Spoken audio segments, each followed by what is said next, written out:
नहीं यार, बड़े सेंटर्स खोलो, दस्तावेजात बनाओ, लोगों को लाओ। भाई अल्लाह वास्ते है ना, खामोश बैठो यार, मत बोलो, डरो भी मत, लोगों को डराओ भी मत।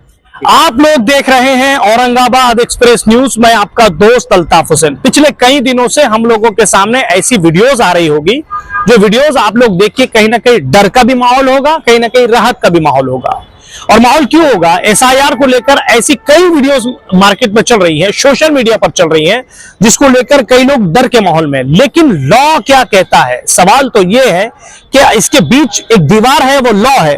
और लॉ क्या कहता है, क्या चीजें होना चाहिए, क्या चीजें नहीं होना चाहिए।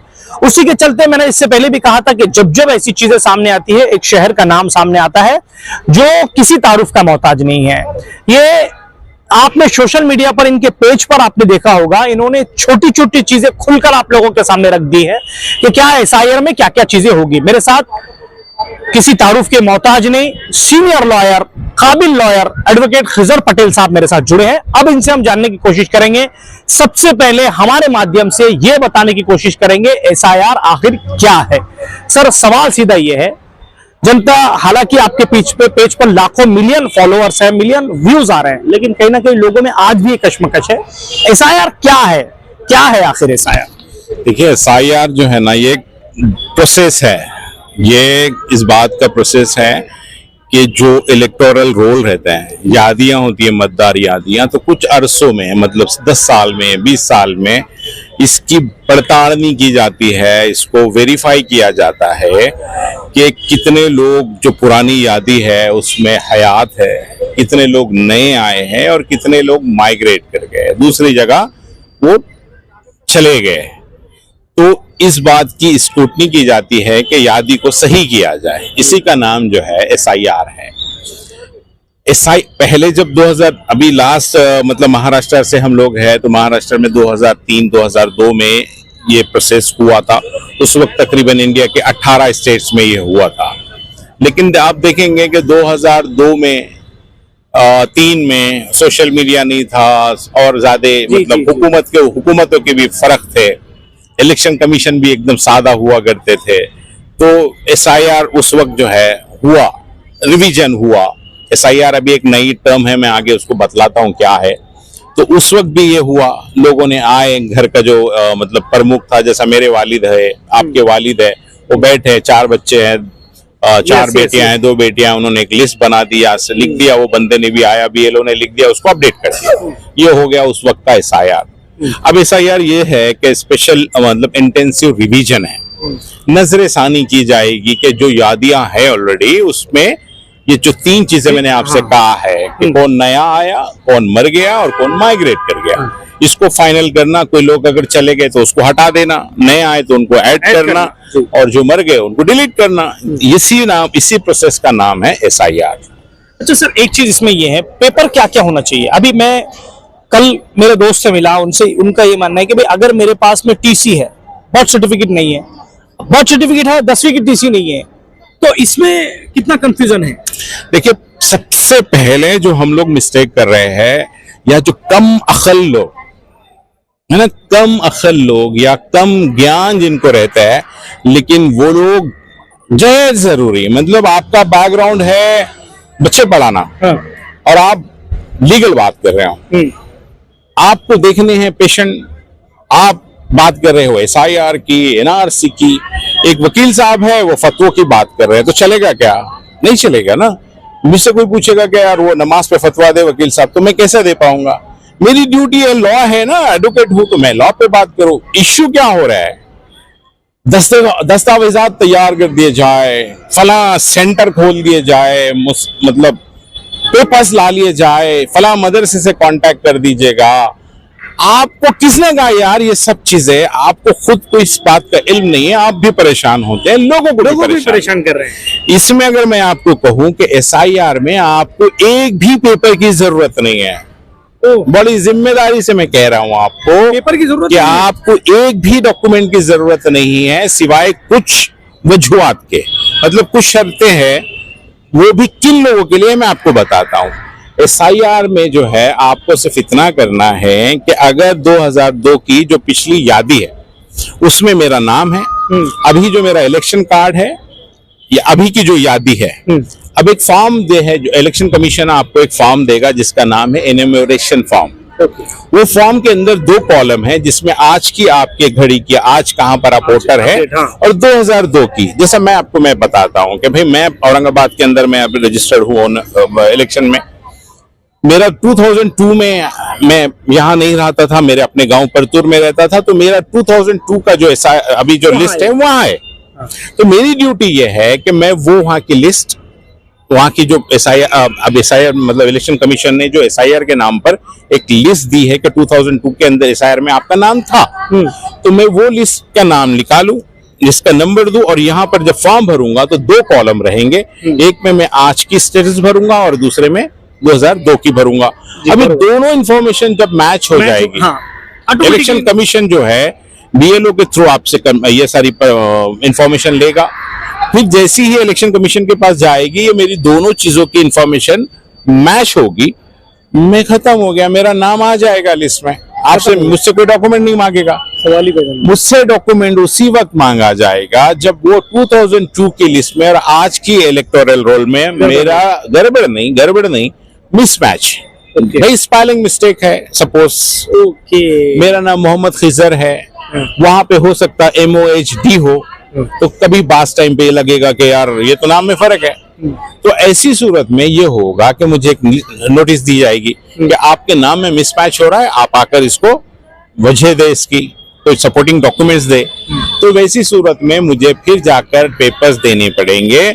उसमें भी अगर आपको याद होगा कि बिहार मामले में जिस वक्त ये मैटर सुप्रीम कोर्ट गया, SIR का मैटर, तो उस वक्त ये लोग आधार कार्ड पे एक्सेप्ट नहीं कर रहे थे। ये बिहार का और बंगाल का SIR में फर्क है। जो बिहार में हुआ वो SIR में ऐसा था कि आपको 2 डॉक्यूमेंट्स को ऐसे देने थे जिसमें आपकी डेट ऑफ बर्थ या प्लेस ऑफ बर्थ बताना था। अब ये 2 डॉक्यूमेंट ऐसे होते हैं जिसके अंदर आपका प्लेस ऑफ बर्थ या डेट ऑफ बर्थ होता है, जिसमें बर्थ सर्टिफिकेट होता है, पासपोर्ट होता है, या 10th की मार्कशीट होती है, जो आपकी मार्कशीट होती है उस पर होता है 10th की। अब पढ़े लिखे लोग नहीं है, बर्थ सर्टिफिकेट नहीं है, पासपोर्ट नहीं है, तो क्या करना चाहिए? सुप्रीम कोर्ट बोला आपने आधार कार्ड भी देखना चाहिए।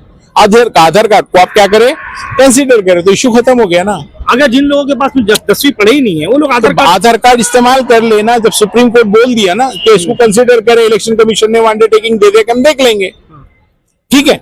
उसी के साथ कई डॉक्यूमेंट्स हैं। आपके पास बर्थ सर्टिफिकेट है तो वेल एंड गुड, नहीं है तो कोई प्रॉब्लम नहीं है।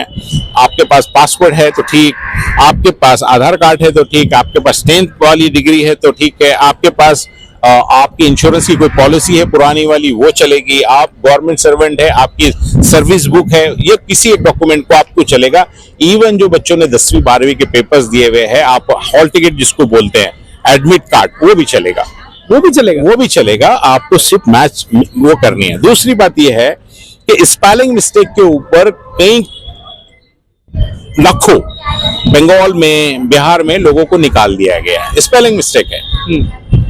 अल्ताफ आपका नाम है तो कोई गलती से आपने बराबर लिखा है अल्ताफ, ALTAF लिख दिया आपने, लेकिन वो जो जिसने फीडिंग किया था, लिखा था, उसने ALTAP कर दिया, अल्ताफ जी। तो इसमें आपकी मिस्टेक नहीं है और ये बहुत कॉमन मिस्टेक है।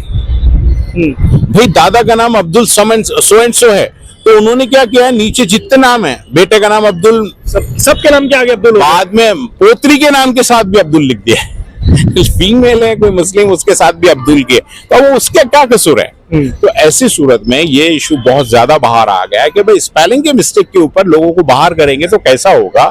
तो पिछले दिनों में सुप्रीम कोर्ट में इलेक्शन कमीशन ऑफ इंडिया ने ये कहा कि स्पेलिंग मिस्टेक वालों को, लोगों को हमने अब तक जो नोटिस दिए है उस पर हम एक्ट नहीं करेंगे और आगे नोटिस नहीं देंगे। तो जो बंगाल में लागू है वो आपके दूसरे स्टेट में भी लागू होगा, महाराष्ट्र में भी होगा, कि जो स्पेलिंग के अंदर मिस्टेक है तो उसकी वजह से प्रॉब्लम नहीं होगा, इवन नोटिस भी नहीं आएगी। माहौल इलेक्शन कमीशन जो उन्होंने सुप्रीम कोर्ट में कहा, तो आपको इसमें भी डरने की जरूरत नहीं है। आपके पास पेपर है तो आप जाके मैच करवा दीजिएगा, तो वो बाकी पेपर लगेंगे नहीं, आप मैच हो जाएंगे। एक दूसरा ये है कि मिसमैच नामों के अंदर अगर बहुत ज्यादा है तो मतलब ज्यादा है, मतलब क्या है, पास टाइम पे कुछ एक मतलब कहीं पर अलग लिखा है। नाम है, कहीं पर अलग है। हाँ, बहुत ज्यादा अगर मिसमैच है तो नोटिस निकलेगी, मिनिमम मिसमैच है तो उसमें भी आपको नोटिस नहीं निकलेगी। तो ऐसी सूरत हाल में आपको पेपर ही कहाँ लग रहे हैं? पेपर उसी वक्त लग रहे हैं जो बिल्कुल ही मिसमैच, खिजर का मजहर ही लिख दिया किसी ने, तो आपको बताना पड़ेगा। और एक जो अभी बंगाल में जो मामला सामने आया है उसको कहते हैं इलॉजिकल डिस्क्रिपेंसीज, इसमें ज्यादा नोटिस निकले गए।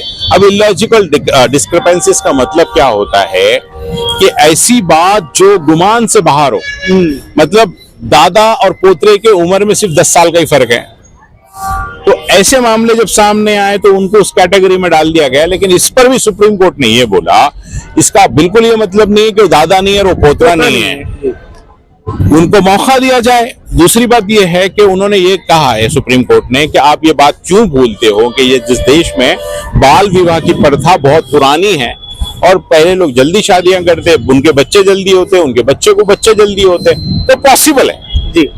एक मामला ऐसा है जहां एक घर में 200 वोट निकले हैं, एक फैमिली में एक बाप है, 50 बच्चे हैं, तो सुप्रीम कोर्ट ने कहा कि हाँ ठीक है, ये नहीं हो सकता ऐसा नहीं है, लेकिन होना भी जरा मुमकिन नहीं लगता। तो ऐसी सूरत में आप स्क्रूटनी करो, उनसे जाओ, पूछो, पेपर्स देखो, नाम मत निकालो बाहर डायरेक्ट, सबको मौका देना चाहिए। तो उसके बाद एक और अहम डेवलपमेंट एसआईआर में सुप्रीम कोर्ट में अभी पिछले दिनों में हुआ है, वो बंगाल से लेकर, बंगाल में हो ये रहा था कि ये जो एसआईआर का प्रोसेस है तो इसमें स्टेट के बाहर के लोग, बंगाल के बाहर के लोग वहां पर आकर काम कर रहे थे, जो साधारण क्लर्क है, मतलब गवर्नमेंट सर्वेंट्स है लेकिन बाहर के हैं, तो उनको उन लोगों ने नाम दिया है इलेक्शन कमीशन ने माइक्रो ऑब्जर्वर। वो लोग आकर लोगों के डॉक्यूमेंट की स्क्रूटनी कर रहे थे और उनकी अकल के हिसाब से कह रहे थे, हाँ तू बाहर, तू अंदर, तू बाहर, तू अंदर।